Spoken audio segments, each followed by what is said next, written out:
I Thank can you. start. Thank you. I will start by saying that I have no conflict of interest or no disclosures.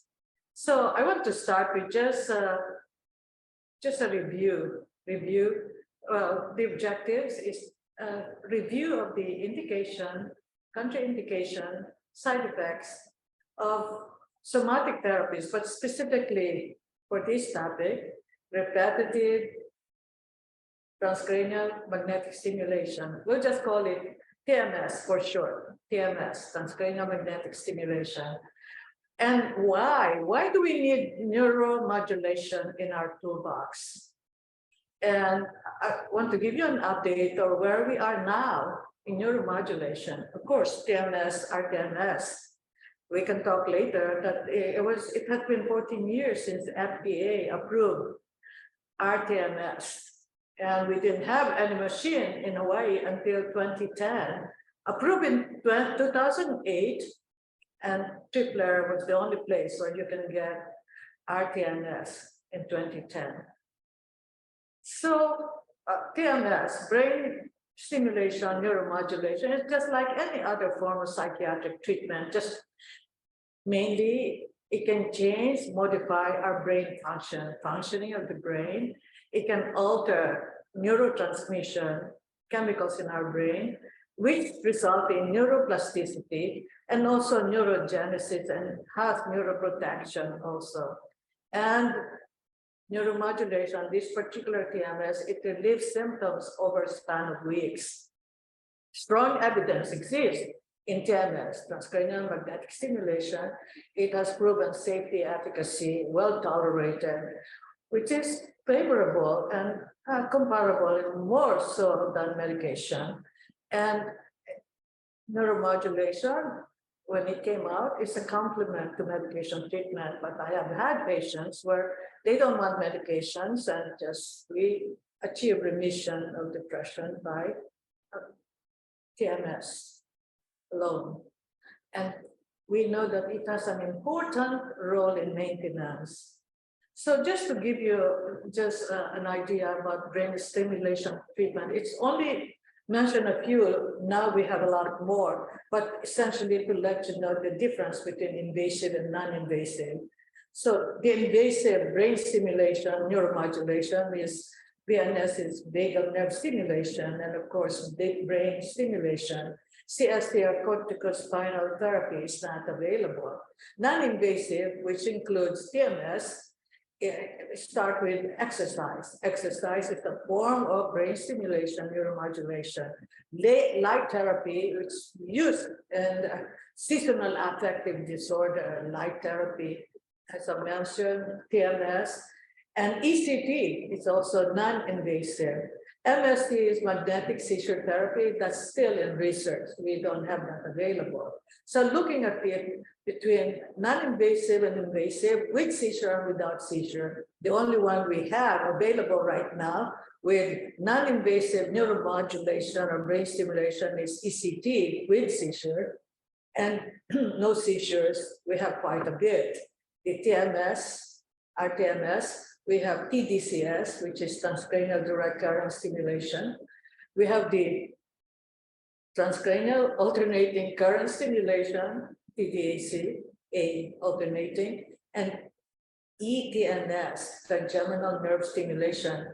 ETNS has been approved for pediatrics, ADHD from age 7 to 12. It's a home device that, yes, this was approved in 2019 for ADHD in pediatric patients, age 7 to 12.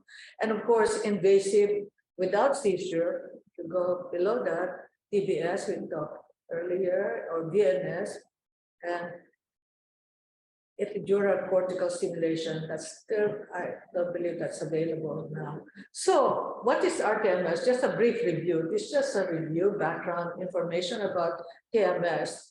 TMS is a repetitive pulse of electromagnetic energy delivered to the brain, meaning to the skull actually, and it has suprathreshold stimulation, which actually the magnet induces electrical current, which goes directly to the cranium, as opposed to ECT, electroconvulsive therapy.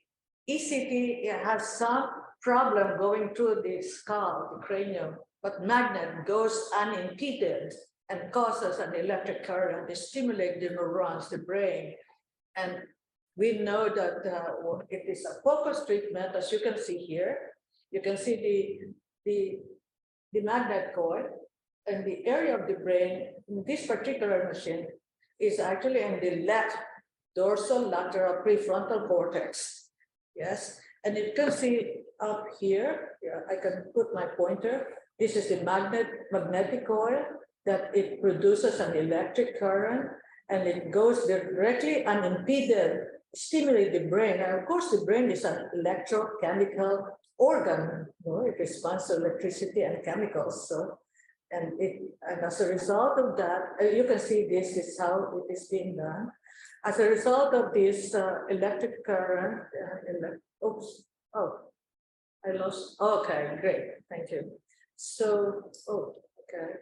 So you can see how it goes to, you can see the pulse, magnetic pulse, then it stimulates the neurons, brain cells, and actually produces, you cannot see this there, the synapse, and there's a chemicals here. It stimulates the release of norepinephrine, serotonin, dopamine as a result of this magnetic pulse.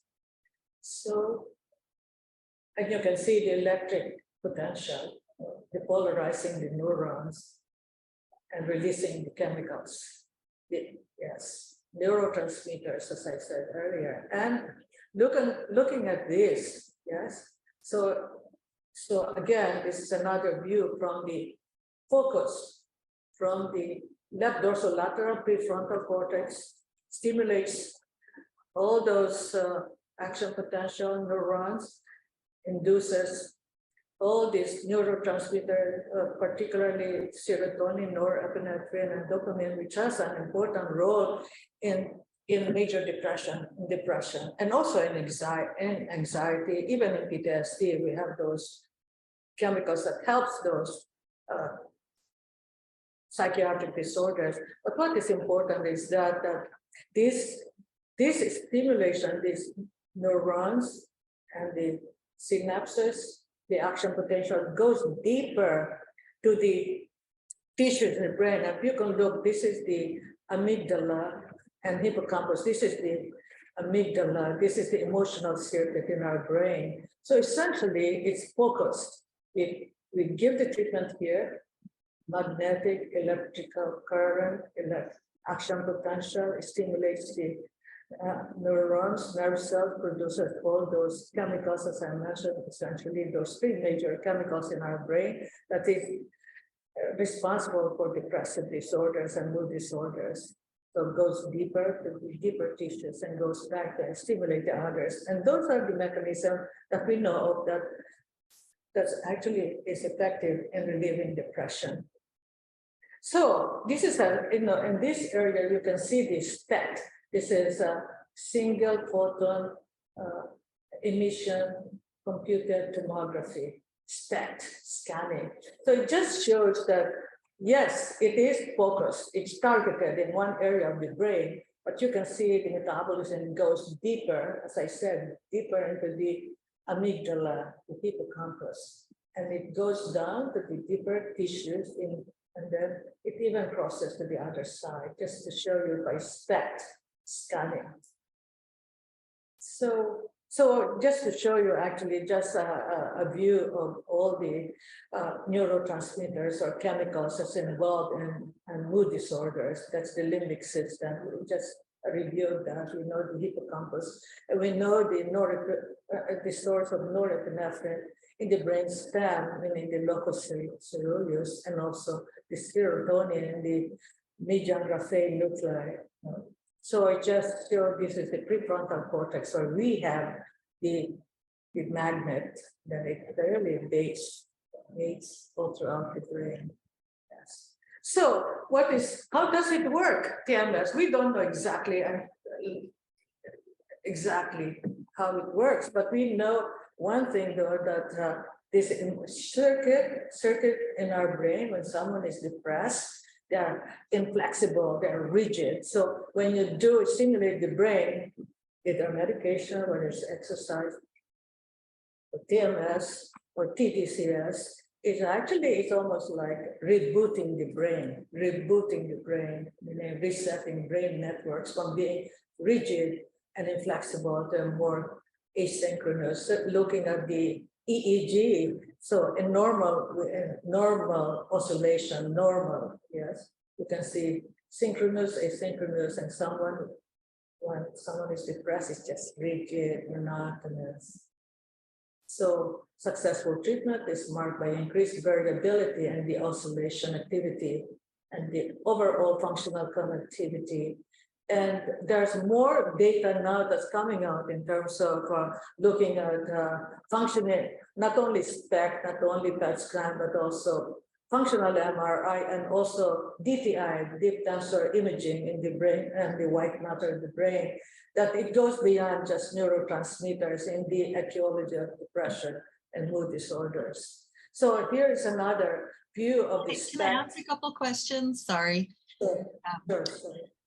When you said with or without seizure, did you mean as a side effect of treatment or present prior to treatment? Oh, no, seizure or no seizure. Looking at the invasive, non-invasive seizure or no seizure, correct? Is that the question? Yes. Yeah. Yes. No. No. This is what I meant by that is that the earlier two slides is that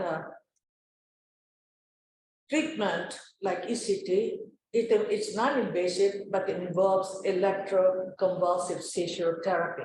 It involves seizure. It induces seizure as part of your treatment.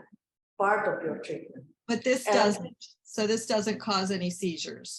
No, and we can see the latest in terms of the update in the incidence of seizure for TMS, transcranial magnetic stimulation, is 0.03, or 1 in 30,000. When it came out, there was my PowerPoint says 1 in 10,000. It's now 1 in 30,000. So it's so rare. So yes. Okay. And then does the patient have to do anything before they show up? Anything special, or do they just show up and sit down in the chair? Great question. Great question. No, I advise my patient to actually, no, there's no fasting, nothing, but I actually would like for them not to use not to use stimulant like caffeine or smoking. No? Although we know there's no risk of seizure, I just don't want that. Yes, and also like Wellbutrin or bupropion, that's a risk of seizure based on their dose. I actually, even before, during the consultation, I tried to actually reduce that dose of the Wellbutrin, if it's feasible. Yes, those are the only things that let me see. Those are the things. I do ECT, electroconvulsive therapy. That's different when I tell patients to avoid benzo because we want to induce seizures, so I try to taper them off benzodiazepine before electroconvulsive therapy, simply because we're inducing ECT, electroconvulsive therapy. So there's difference, but for TMS, not really. The patient is awake, no anesthesia, no, very rare, no seizure, none. I have seen over 2,000 TMS that we have. So, because Renata asked what type of seizures are induced during therapy. And so if it's 1 in 30,000, do you know what type of seizures have happened? I mean, that's so rare. I have not seen any documentation about that. They documented one so rare. So Great. I could ask that for the manufacturer of this. Yeah. And then, okay, so here's a question for later on, just to think about. We've heard about the home therapies, they sell them online. You can do this at home. So at the end of the talk, I want to ask you if you know of any of those working, or if it's any less, because I think you have to come in 3 times a week. So before we had talked about how much time it takes. So at the end, I'll ask you if there's any changes in those, but go Yeah, ahead. please. Yes. We will need to talk a lot because there's a lot of updates coming up down the pipe regarding brain stimulation and neuromodulation. Okay, this is mainly a review of what we have, no? So why do we need this is essentially what we do. This is a summary of what we do with TMS. It has been approved, as I said, in 2008. It's essentially approved for major depressive disorder. Specifically, they should have put that. It's for unipolar major depressive disorder. Although I have not seen, you can have, you would think it's unipolar major depressive disorder and you give TMS. I have not heard or seen any documented literature of transforming, of becoming, you induce manic episode due to this treatment. I have seen that with ECT, with electroconvulsive therapy, that you felt that this was somebody who has unipolar major depressive disorder, and you can induce. I have seen one induced by ECT from undiagnosed bipolar and become manic and that.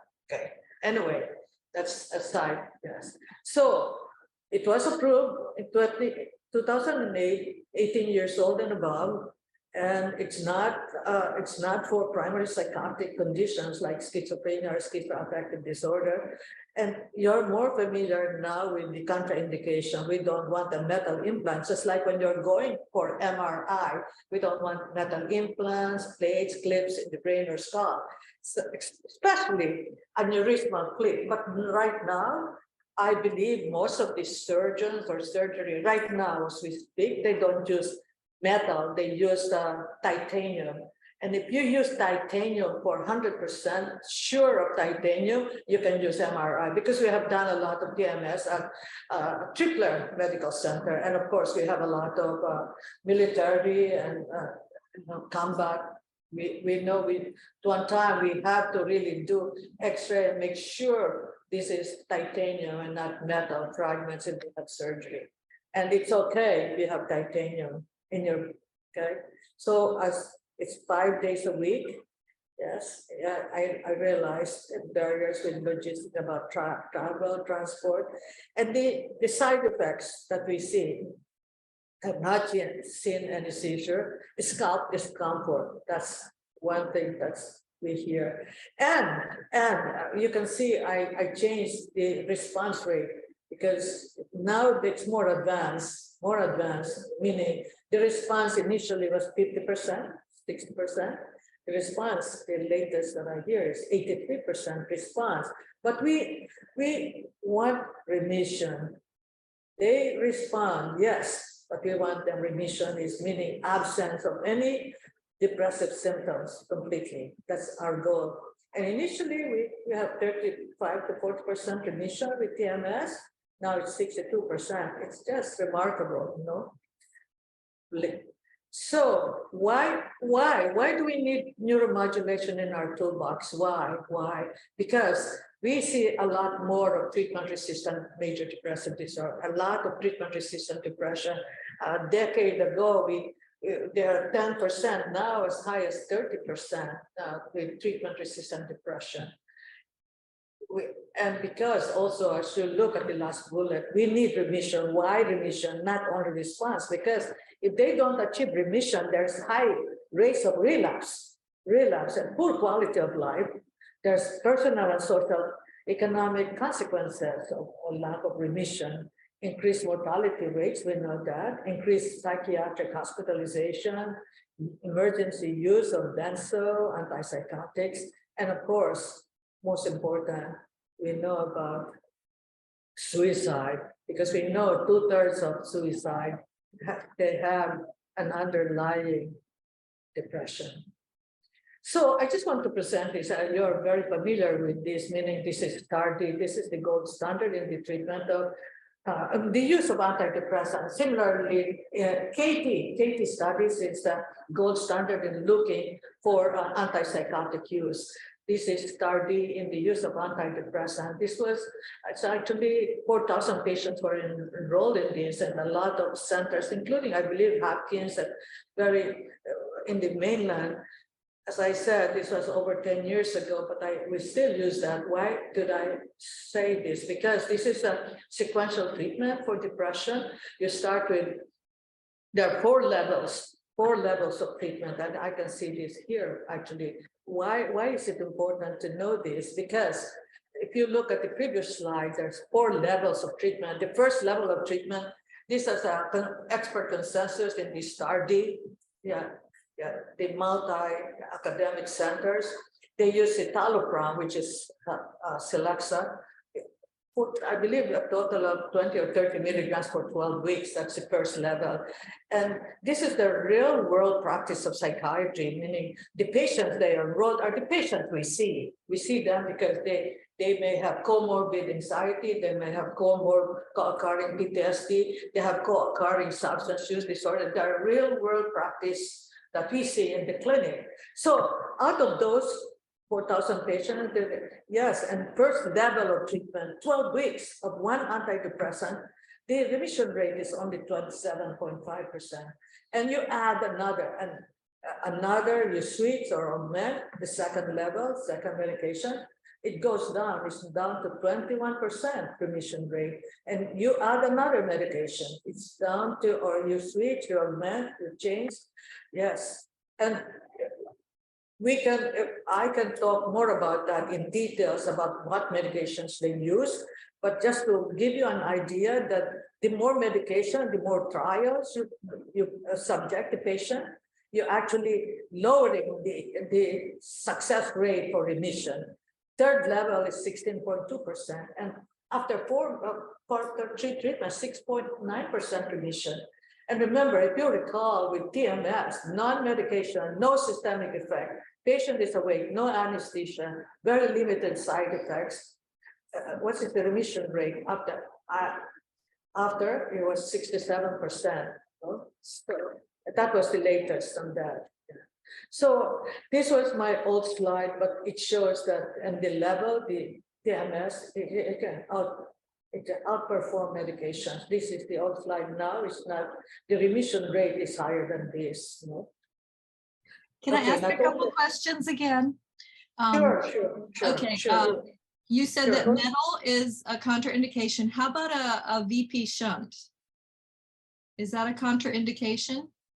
VP shunt, if it's no metal, should not be a contraindication. The contraindications are ferromagnetic, metal, implants. I have done implant, VP shunt, usually for hydrocephalus, correct? For hydrocephalus. What about if there's metal like a hip or something? That doesn't matter, right? It's just in the head. I'm sorry, what kind of metal? Oh, say a hip replacement. Hip, oh, that's far away. No, it's okay. It's only within 30 centimeters from where the magnet is, yes. Okay, and then does it have an effect on the gray brain matter? Is there neuronal death noted after treatment? No. As a matter of fact, I said earlier, yes, as I said earlier, it changes the function and structure of the brain. It stimulates BDNF, brain-derived neurotrophic factor. That's what we want. If it comes in pill form, I'll get it, because it induces neurotrophic. It's like a nerve growth factor. It really induces, yes, dendritic, synaptic transmission, the connectivity, yes. So BDNF. And I showed you the slide on if you do not treat depression, you can see brain loss. You see the atrophy, specifically most sensitive is the hippocampus. I showed you that earlier slide, no? The hippocampal atrophy with brain loss on untreated depression. And we don't want that. The longer, it's actually more brain loss. Yeah, it's toxic to the brain. Psychosis is toxic to the brain. Psychosis, it kills brain cells. We know that. And yes, depression, toxic to the brain. Stress is toxic to the brain. Lack of sleep, toxic to the brain. Okay. Does that answer the question? So Yeah, as I thank said, you. the more, so it's in the reverse of the other slide, meaning it goes down because as you try more medications, there's diminishing returns of cost, expense, and suffering of the patient and side effects. This is the side effects. The more, yes, first level, second level, and discontinuation. They are discontinuing the medication of second medication, third medication, fourth medication because of the side effects. And there's a lot of side effects. I don't know if you can see it: weight gain, constipation, diarrhea. No, we can see it. And Dr. Weir, yeah, Dr. Weir supports this because he said many of these are contraindicated in the elderly. So that complicates it more. Right. Yes. Okay. I thought I showed you this earlier. I'm sorry. This is what I'm talking about. Yes. This is the evidence of brain loss when untreated depression. And the longer you untreat them or you do not achieve remission, there's continue to lose brain. That's the area of the brain that we want, hippocampal area. Hippocampus, the seat of memory. Yes, and learning. And can this be used in seniors? There's no contraindication, right? I'm sorry? For senior citizens, this can be used without problem, right? Of course, yes, you can use it. Yes, of course. Well, it's a safer alternative, yes. The medication, actually, yes. But it might take longer too, to do that, yes. Yeah. Okay. So this is what I'm talking about. I'm sorry, I thought I showed it earlier. This is what I'm saying about hippocampal volume atrophy. Yes, not only in the brain, untreated depression, it has systemic consequences. We know that it affects your whole body in a way, from the brain, the hypothalamus, the ACTH, yes, stimulates the adrenals, cortisol, catecholamines. It can affect the heart, ventricular, cardiac irregularities, irregular heartbeat, and also it affects your platelets with the inflammatory cytokines, and and then also in the pancreas, it can antagonize insulin. So there's weight, lipids, and diabetes because the cortisol, and also suppress the immune system, inflammatory. Yes. So and as I said earlier, suicide is one of the serious consequences of major depressive disorder. And we said that 2/3 of those who committed suicide have an underlying major depressive disorder. 2/3. So in the United States, suicide is the second leading cause of death for individuals age 10, very young age, up to 34. Yes, it outpaced motor vehicular accident. Then this is the fourth leading cause among 34 to 54 years old. Fifth leading cause of death, suicide, from 45 to 54. And and also American Indian, Alaska Native, non-Hispanic wives, they have the highest risk factors for suicide death, along with, veterans, retirees, those living in rural areas, workers in industries such as mining and construction. Another, I underline, young individuals who identify themselves as lesbian, gay, bisexual, or transgender are more likely to experience suicidal ideation and behavior than their peers. So this is why this is a data in 2020. It's almost mimic the national data that I said. Yes, it says there on average 1 person died by suicide every 2 days in the state of Hawaii. So it's still the second lead. So it's high. Second leading cause of death for age 10, they're younger, our youth. Yes. So on the side, to digress, physician, MD. One physician dies of suicide every 24 hours. That was before the pandemic.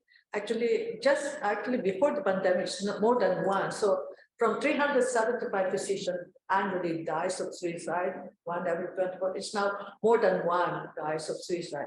400 physicians dies of suicide. Yes. So yes, this was, I got it from Dr. Harvey Friedman. She said 90% of people who die by suicide we discussed that have some type of underlying mental disorder, health condition, although they might not be aware that they do. About 60%, we said 2/3 have major depression or bipolar disorder. 2/3, 15% have psychosis, 10% have borderline personality disorder, 6% have anxiety or PTSD. But it is very important to note that 30% of that died of suicide are intoxicated during their suicide. So this is showing you again the same thing I said earlier. 2/3 depressed patient exceeded suicidal ideation, and 10 to 15% actually completed it. So this is another thing that I said earlier, that they did a brain imaging, the functional MRI and DTI. Diffusion tensor imaging is actually used to determine the quality of the white matter. So patient, well, depressed, suicide, they notice on this imaging, this is latest actually technique they use, that there is a decreased connectivity and wiring in the white matter, that those who attempted suicide. And also they notice, which actually no more or less, there's less gray matter in the frontal limbic area. The frontal, the executive functioning, the executive area of our brain is connected to the limbic emotional circuit. There's decreased gray matter. At times, that's why we know that patients who are depressed, we said it's almost like we call them like a pseudo dementia, because it does affect some of their gray matter executive functioning. And also, in addition to that, in addition to the wiring connectivity, there's also connectivity, the blood flow between, again, the limbic amygdala and the frontal cortex. So safety, yes, we talked a little bit about this earlier, about no systemic side effects. You don't take any medication. It's external application of a magnet that induces electric current. No systemic side effect, no weight gain, no sexual dysfunction, nausea, dry mouth, or sedation. No adverse effect on cognition. We know that. That's the issue with ECT. ECT, electroconvulsive therapy, I still think is the gold standard to this day, because ECT is so powerful on patients with psychotic depression and suicidal. It's just amazing that you can reverse that. But the side effect of ECT, electroconvulsive therapy, is, yes, some changes in their cognition. Patient has some memory changes, but it's supposed to be temporary at any rate. The most common effect that my patients will say is localized discomfort, scalp discomfort, or headache. So I tell patients that before their treatment, I tell them just to take one Tylenol before the treatment, and after that, just no other narcotic analgesic, just plain Tylenol, or if you want Aleve or ibuprofen, I think, yes. And the discontinuation rate for side effects is less than 5%, so it's well tolerated, effective, and safe. So these are just safety, precaution, pregnancy, children and adolescent, heart disease, medication pumps, that's just precaution. And we talked earlier about contraindication. We have we don't want any metals near your head. Okay? No problem with dental implants, metal implants, no problem, no contraindication with that. Yeah. And I'd like to show this, because you know that the first 2 weeks when you give them antidepressant medications, the risk of increased suicidality is there. Nothing with TMS. So just the update, some update. Yeah, and I'll be happy to answer a lot of questions. Some updates, what do we have? The first machine that came out that was 14 years ago was, as I said, was Neurostar, and the only hospital had that was Tripler Hospital. But now there's so many machines available, but I can tell you about, I'm very more familiar with the Neurostar that came out since 2014, but there's a lot of changes with Neurostar. which I can talk more, but I just want to let you know about another machine. This is a MagVenture. This is a paper that we presented actually. A poster presentation that we're converting to paper, we're writing it up to submit for publication. This is the use of personalized QEEG, EEG guided, QEEG guided personalized repetitive transcranial magnetic stimulation. This is a real patient that, of course, we went through consent and all those. This patient was injured, near death, drowning, was a professional surfer, had an accident, his helmet was shattered, aspirated, unconscious, and was in the hospital and was depressed, all kinds of things that happened, but eventually we had this EEG. This is QEEG guided personalized transcranial magnetic stimulation. And what is difference is that we do EEG prior to the treatment, to this TMS, which is different from the NeuroStar. This is a MagVenture. So you wipe out a lot of the alpha rhythm in the brain. This is EEG. Then after first treatment, you can see the appearance of alpha. That's very important in all areas of the brain, and completely, this patient was completely recovered, back surfing. So like a miracle, yeah. I just want to talk to you a little bit about this that just came out. Actually, this was, they call it accelerated TMS. I mentioned earlier, the standard TMS, it takes you at least 5 to 6 weeks of treatment or daily treatment. 4 to 6 weeks of daily, 5 days a week. This was FDA approved. This is the latest. It was approved just recently, September 2022 was approved, FDA. They call it SAINT, S-A-I-N-T, S-A-I-N-T. It's actually to a combination from, I believe it's UC San Diego was part of that, and Stanford. But the machine is not yet available. It will be available next year in 2023. But the difference is this: you only need 5 days of treatment.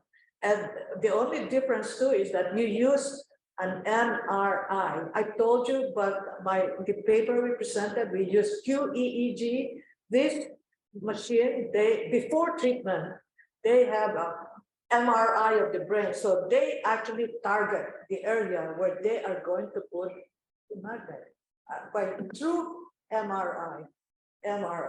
But it's only 5 days a week, and they approved it. So they did, the rigors of sham control and all this treatment and all this, but it's not yet available. Then I don't know if you heard about TDCS. We talk about transcranial direct current stimulation. Yes, this is actually, I don't know, perhaps you were telling me about this TDCS. This is promising treatment for major depression. Not only that, but also treating adult ADHD, non-invasive brain stimulation at home, which is showing promise. It's a home device. I'm not very familiar with this in the market yet, but I'm reading this in the literature. Yeah, TDCS for depression and TDCS for adult ADHD home treatment. And of course, I just want to let you know that was in April 2019. You probably heard about this. FDA approved, actually, they approved this device for ETNS. TNS is trigeminal nerve stimulation. This is for pediatric ADHD, age 7 to 12 years old. It's at home. It's being given at home and the patient is sleeping. You can see there's some device they put in, the patient goes to sleep. Yeah, that's instead of medication. So well, this is sort of summarized. Perhaps there's more than that. Yes, we know about the first FDA clearing TMS in 2008. We know it was approved for migraines tinnitus sometime in 2018. The OCD was in 2018, and also the Theta Burst 3-minute brain stimulation protocol for depression in 2018, ETNS in 2019, And the Saint was MRI guided neuromodulation, September 2022, just recently, 2-3 months ago, and not yet available in the market. It will be in 2023, as I said. Okay, thank you. I'd be happy to answer questions. And the case, well, let's listen to the case. Well, the case author is not on the call today, so we will wait on that one. But we do have questions. So TMS helps migraines, right? Yes, yes. Neurologist knows that very well. The neurologist prefers that the patient gets. Oh, interesting. Okay. And then have you found that more insurances cover this now? That's good. Yes, yes, yes. Correct. Yes, yes, yes, yes. Becoming more standard and will be more. Actually, there was a published report actually comparing, that was nothing recent, that was probably 2-3 years ago, about comparative analysis, cost analysis. You can probably Google that, between TMS and medications. You can imagine, I have had patients who have tried 19 medications, 19. They're costly, yes. The newer medication, they're costly, and cost thousands. You know? So and it's still cost effective. So it takes you have to do it 5 days a week, and you usually do it for at least 3 weeks, right? At least 4 to 6 weeks, 4 to 6 weeks. Okay. Yes. And it's about 40 minutes a day. So that's a lot of time. How much does that whole series cost? Okay, just a second. Okay, the old machine, 2018, the duration of treatment was 40-45 minutes, but now the same machine updated, and I said even updated remission and response is only, we call it a DASH protocol, which will be 19 minutes, one night, 19 minutes. Got it. So, and the other question is, you have another question, corollary.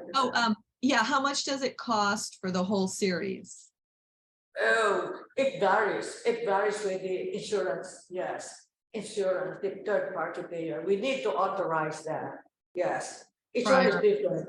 Yes, I believe HMSA, yes, most insurance companies, and they do.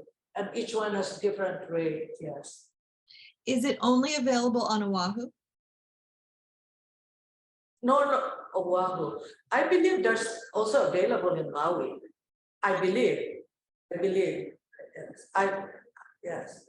I believe they have a machine in Maui. Yes. All right. Any other questions? So you don't know much about the home machines. I just see them advertised online. Right. Yes. You see, this is the problem, though. I have to be careful and really getting it online. We need more rigors in their studies before I do into that. I believe I always believe I like to head-to-head trial, head-to-head study. I have to have more data. I mean, this is what is available in online. I don't know what's available online actually, but I'm just guessing now that they must have this TDCS, transcranial, that they buy these things from Radio Shack and just that stimulate it. I don't know. I don't even know what they. I just have to be careful before you know it. You're burning yourself on it. I really don't know what's the energy level. What we have to be careful because we need to regulate. Yeah, the energy level, the amplitude, the frequency, the oscillation. We cannot just go online and say this. No, we have to be more cautious about it. You said the new system does it in only 5 days because it's MRI guided? Yes, they do a different. Yes, this is what is available in the literature. No? Yes, the MRI guided if you recall, it's quite expensive. I don't know how much it's a functional MRI, but it's only one time. But it's only for 5 days treatment. So you do the functional MRI, you target the area, and you give 5 days treatment. They did not publish yet the details in terms of what's the energy level, what's the frequency, what's the minutes of the, yeah. So there's a lot there. They just put it in the JAMA or journal. Actually, this is available actually. So they publish it, and yes, yes, yes. I thought of the journal article, but it's actually from Stanford. They call it Stanford Neuromodulation Therapy, SNT. It's a double-blind randomized controlled trial. And 5 days, that's great. Because Yes. I can't imagine doing it for 6 weeks, but I could probably manage it for a week. I would think. Yes, yes, Yeah, yes. but I'm on Oahu, like Dr. Perlis Yes. points out. Okay, anybody have a case? So this is approved for 18 years and older. Have they done any cases, any work for kids? I saw they had it for ADD for kids, but that was different. Where does the trigeminal stimulation go? The external trigeminal stimulation? Put it here. I saw that in a video. These two patches, yes. So the kid is going to remember this is for 7 to 12 years old. There's two patches they put here in the frontal area. They're connected to just like wiring. Then they go to sleep on them. Yeah, Oh. this is prescribed. You need there should be a prescription. And it's actually not very costly. I mean, comparing to stimulant medication and the side effects of stimulants. Yeah, so I have to look at more data on because it has been approved and since 2019, because now we see a lot of stimulant prescribing now for pediatrics, children and adolescents. So if that is approved for 7 to 12-year-olds, do you think the ETMS is going to be approved for the younger age group? I'm hoping so. I'm hoping so. As a matter of fact, I was talking to the Neurostar people that they're doing studies on adolescents. Yes, yes, yes. And there's some anecdotal. There's some. Yes, I'm looking at some retrospective data for publication as the use of this in children in adolescent. Adolescent meaning yes, age 13 and above. Yes, yes. Yeah, I hope so. Because we need this in our toolbox. We need to train people on this because it's non-invasive, non-systemic. Yes, patient is awake. You don't need anesthesia, very limited side effects. So do you know how much a machine like yours costs? And I'm asking because we have some folks from Palau on the line expressing their thanks. And so I'm wondering if it's possible for them to purchase one because it might be cost prohibitive. Now, actually, that's a good point. If they are interested, I can connect them to the people who can give those pricing because they are the one responsible for those pricing. I'm not very much, yes, but I'll be happy if they want to give my email to them. I will connect them to the people if it's going to help them. Yes. Okay. Remember, this is a prescription. The TMS, like EPP, like medication, you need a prescription to do this. Yeah, you need evaluation, prescription, and do need training. And the people that you will get the machine, they will certify you. I know when we did that, when we were doing it, we have done quite a bit, that we need to certify people to do this. Yes, yes, they have certificate in doing this. So please, you can give my email so I can connect them to those who may answer those questions regarding cost. And then we have one more. Oh, sorry. No, go ahead. I was just going to ask if you can give Dr. Ono's email to the folks from Palau. Okay. Well, Everlyn, got it. Yeah. We have someone from the chat that asked a question. She said she knows a mid-aged male who used this for MDD caused by meds taken for Tourette's, but it didn't work for him. Any thoughts on this? Possibly due to Tourette's diagnosis complicating things. He used Neurostar. So how long did we use it for? The full 6 weeks? If we assume for the full 6 weeks. I think so, yes. Yeah. Okay, so here's our case. 56-year-old male with Tourette's and major depressive disorder. Probably tried at least 2 oral medications and then had TMS for, we'll say 6 weeks, but it didn't help. It did not help the Tourette's. It's not an indication for TMS, no? Tourette's is not the But he primary did- indication. Yeah, but Yeah. he had the major depressive disorder. It So- didn't help the depression too? It did not help? Right. It can It help the didn't, depression. it didn't Oh. help with the depression. Is that because of the Tourette's, you think? Or unrelated? That's a good question. I'm not very familiar with Tourette's pathophysiology. I know tics and Tourette's are, yes, that's a childhood, no? It starts in childhood. So Mhm. it's my sense is a neurodevelopmental disorder, no? Tics and Tourette's.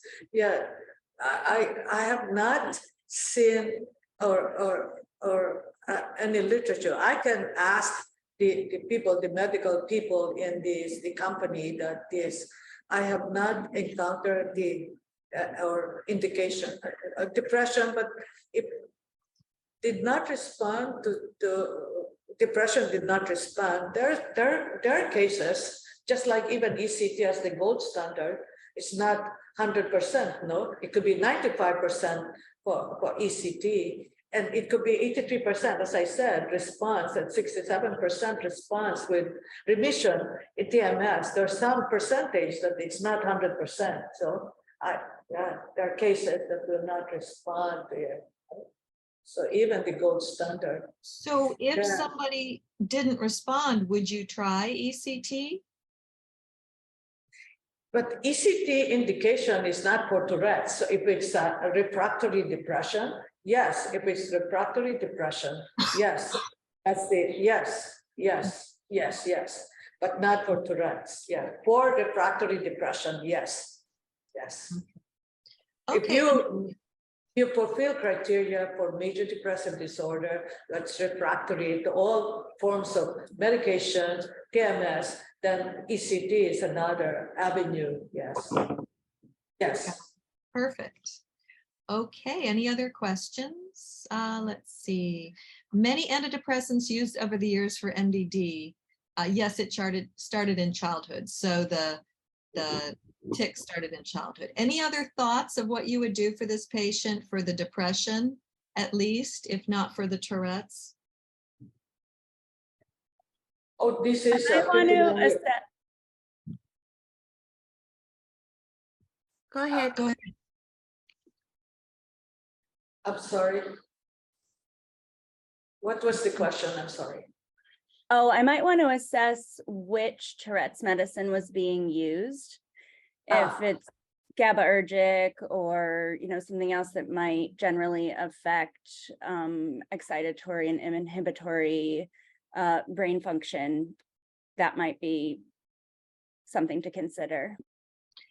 And interestingly, that's even more important because the depression seemed to be caused by the Tourette's medications. Oh. And many were tried for the Tourette's. So, the plot thickens. Wow. Well, Dr. Stevens, thank you for your response. That's Dr. Yes, Stevens. Yes. So that's.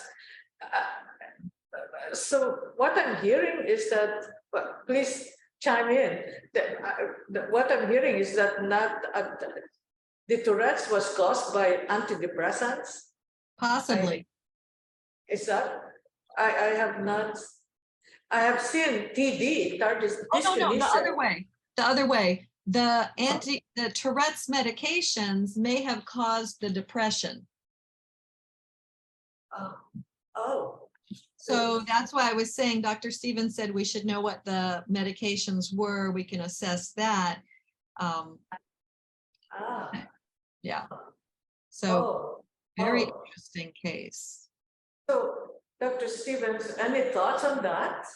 I have not treated Tourette's, yes. We have treated tardive dyskinesia, but not Tourette's, yes. Any thoughts on that?